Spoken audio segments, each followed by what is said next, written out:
Hey guys, in this video I'll show you how to add a Google Calendar to Notion. So I'll add this right here, for example, like this one. Let me go and remove this first. So I have created this, and if I want to add this to my Notion, what I need to do first is make this publicly accessible. So come here to the top right, click on the gear cog, and click on settings.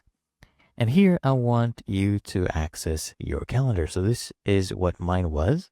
So I'll click on this and we'll scroll down right here. We need to toggle this one on.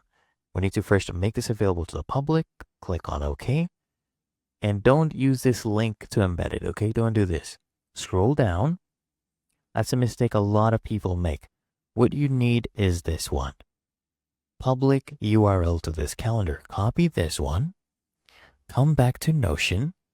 Okay, now I want you to type in /embed. Click on this. Paste in the URL. And then I want you to click on embed link. And here you'll see our calendar will have been added. And there you go. You can, of course, resize this as you wish. Okay, you can make this bigger like this to fit in more things. Okay, you can do a lot of things like that. But otherwise, it is really that easy and simple.